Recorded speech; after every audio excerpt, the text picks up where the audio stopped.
दोस्तों, दुनिया की राजनीति के नक्शे पर इस वक्त जो खेल चल रहा है वो किसी साधारण विवाद का हिस्सा नहीं है। ये वह टकराव है जिसमें अमेरिका की ताकत, नाटो की एकजुटता और ग्रीनलैंड की रणनीतिक जमीन एक दूसरे के आमने सामने खड़ी है।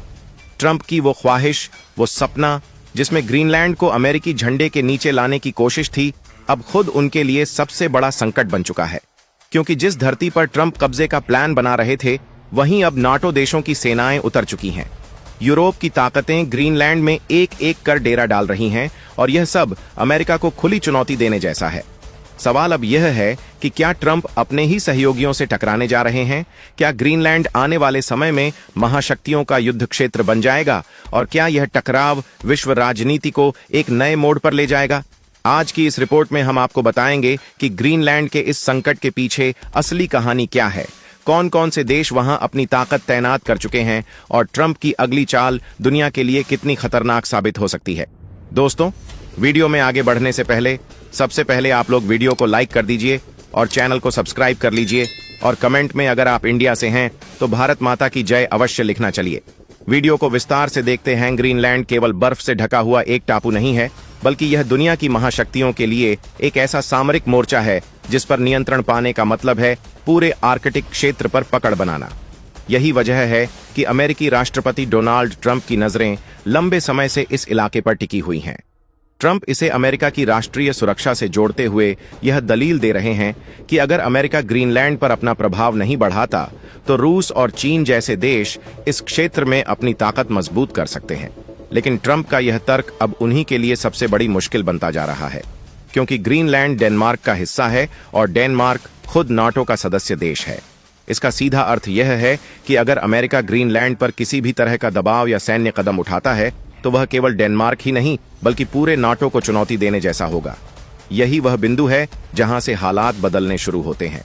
डेनमार्क ने ट्रंप की इस नीति का खुलकर विरोध किया और अपने सहयोगी देशों से समर्थन मांगा। इसके बाद यूरोप के कई नाटो देश एक एक करके ग्रीनलैंड में अपनी सैन्य उपस्थिति दर्ज कराने लगे। ये केवल एक सामान्य तैनाती नहीं थी, बल्कि यह एक स्पष्ट संकेत था कि नाटो देश अब ट्रंप की आक्रामक नीतियों से असहमत हैं। स्वीडन सबसे पहला देश था जिसने डेनमार्क के अनुरोध पर ग्रीनलैंड में अपने सैनिक भेजने की घोषणा की। इसके बाद जर्मनी, फ्रांस, नॉर्वे, नीदरलैंड और कनाडा जैसे देश भी इस क्षेत्र में सक्रिय हो गए।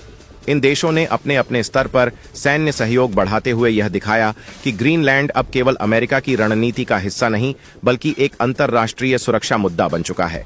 ट्रंप के लिए यह एक बड़ा झटका इसलिए भी है क्योंकि वह अब तक यही मानते रहे कि नाटो देश हर हाल में अमेरिका का समर्थन करेंगे।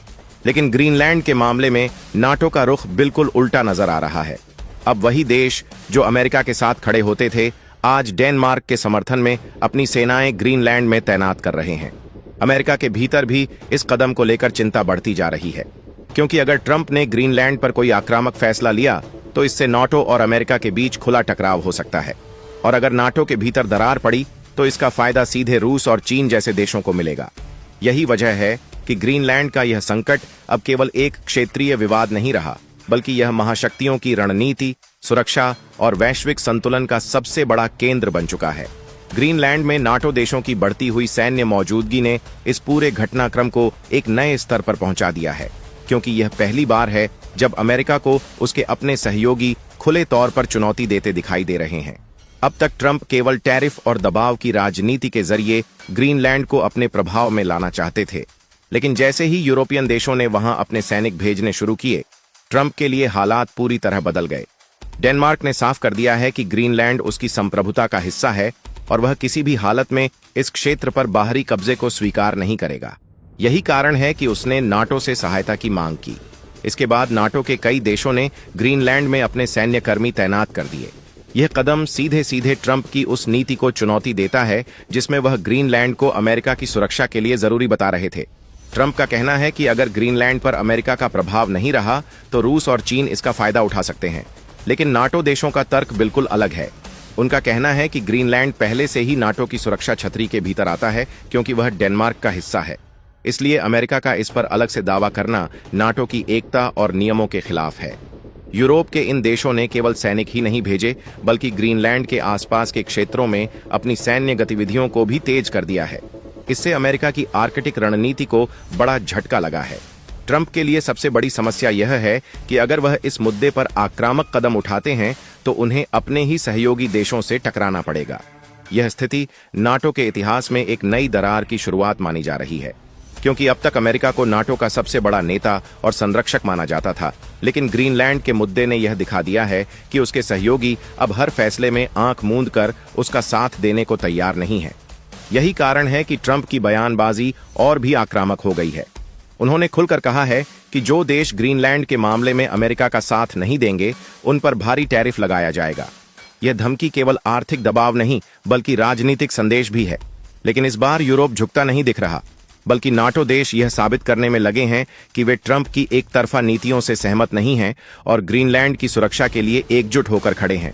यही वह मोड़ है जहां से यह संकट अब केवल अमेरिका और डेनमार्क का नहीं बल्कि अमेरिका और नाटो के बीच के टकराव में बदलता जा रहा है। ग्रीनलैंड का यह संघर्ष अब केवल जमीन या सैन्य उपस्थिति तक सीमित नहीं रहा, बल्कि यह सीधे सीधे वैश्विक शक्ति संतुलन और नाटो की एकता की परीक्षा बन चुका है। ट्रंप जिस तरह से ग्रीनलैंड को अमेरिका की सुरक्षा से जोड़ रहे हैं, उसने नाटो के भीतर एक असहज स्थिति पैदा कर दी है, क्योंकि अगर अमेरिका ने ग्रीनलैंड पर कब्जे की दिशा में कोई भी सैन्य कदम उठाया तो यह नाटो के नियमों के खिलाफ जाएगा। और नाटो का सबसे बड़ा सिद्धांत यही है कि किसी एक सदस्य देश पर हमला सभी पर हमला माना जाएगा। ग्रीनलैंड डेनमार्क का हिस्सा है और डेनमार्क नाटो का संस्थापक सदस्य रहा है, इसलिए अब यह स्थिति अमेरिका के लिए भी बड़ी चुनौती बन चुकी है। अगर ट्रंप अपने इरादों पर कायम रहते हैं तो उन्हें अपने ही गठबंधन से टकराना पड़ सकता है, और यही टकराव अमेरिका की वैश्विक छवि को भी नुकसान पहुंचा सकता है। रूस और चीन इस पूरे घटनाक्रम को बेहद ध्यान से देख रहे हैं। रूस पहले से ही आर्कटिक क्षेत्र में अपनी सैन्य ताकत बढ़ा रहा है, और अगर नाटो के भीतर मतभेद बढ़ते हैं तो इसका सबसे बड़ा फायदा रूस को मिल सकता है। यही वजह है कि विशेषज्ञ मानते हैं कि ट्रंप का यह कदम नाटो की एकता को कमजोर कर सकता है। ग्रीनलैंड के आसपास यूरोपियन देशों की नौसेनाएं और एयर डिफेंस सिस्टम भी सक्रिय हो चुके हैं। यह केवल प्रतीकात्मक तैनाती नहीं है, बल्कि यह एक साफ संदेश है कि ग्रीनलैंड को किसी भी बाहरी खतरे से बचाने के लिए नाटो पूरी तरह तैयार है। अमेरिका के भीतर भी इस फैसले को लेकर अलग अलग राय सामने आ रही हैं। कुछ अमेरिकी नेता मानते हैं कि ट्रंप का यह रुख अमेरिका को उसके सहयोगियों से अलग कर सकता है। वहीं कुछ का मानना है कि यह केवल एक कूटनीतिक दबाव की रणनीति है। लेकिन इस पूरे संकट के बीच सबसे बड़ा सवाल यही है कि क्या ट्रंप अब अपने ही सहयोगी देशों के खिलाफ मोर्चा खोलने जा रहे हैं? अगर ऐसा होता है तो यह न केवल अमेरिका के लिए बल्कि पूरी दुनिया के लिए एक बड़ा भू राजनीतिक झटका साबित हो सकता है। ग्रीनलैंड का यह संकट अब महाशक्तियों की प्रतिष्ठा की लड़ाई बन चुका है, और आने वाले समय में यही तय करेगा कि वैश्विक राजनीति में असली ताकत किसके हाथ में रहने वाली है। ग्रीनलैंड को लेकर जो हालात इस समय बन चुके हैं, वे साफ संकेत देते हैं कि यह मामला अब केवल एक रणनीतिक द्वीप तक सीमित नहीं रहा, बल्कि महाशक्तियों के बीच शक्ति प्रदर्शन का प्रतीक बन गया है। ट्रंप की नीतियों ने नाटो के भीतर अविश्वास और असहमति का माहौल पैदा कर दिया है। जिन देशों को कभी अमेरिका का सबसे बड़ा सहयोगी माना जाता था, आज वही देश ग्रीनलैंड में अपनी सेना तैनात करके यह दिखा रहे हैं कि वे ट्रंप की आक्रामक रणनीति से सहमत नहीं हैं। अगर अमेरिका इस मुद्दे पर आगे बढ़ता है तो यह नाटो के अस्तित्व और उसकी एकता के लिए सबसे बड़ी चुनौती बन सकता है। दूसरी ओर रूस और चीन इस पूरे घटनाक्रम पर नजर बनाए हुए हैं, क्योंकि अगर नाटो कमजोर पड़ता है तो इससे वैश्विक राजनीति का संतुलन बदल सकता है।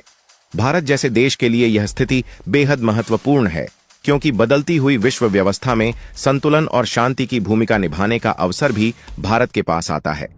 आने वाला समय तय करेगा कि ग्रीनलैंड के इस विवाद का अंत बातचीत से होगा या फिर यह संघर्ष वैश्विक तनाव को और बढ़ा देगा। अगर आपको यह विश्लेषण पसंद आया हो तो इस वीडियो को लाइक करें, ज्यादा से ज्यादा शेयर करें, चैनल को सब्सक्राइब करें और कमेंट बॉक्स में गर्व से लिखें, भारत माता की जय।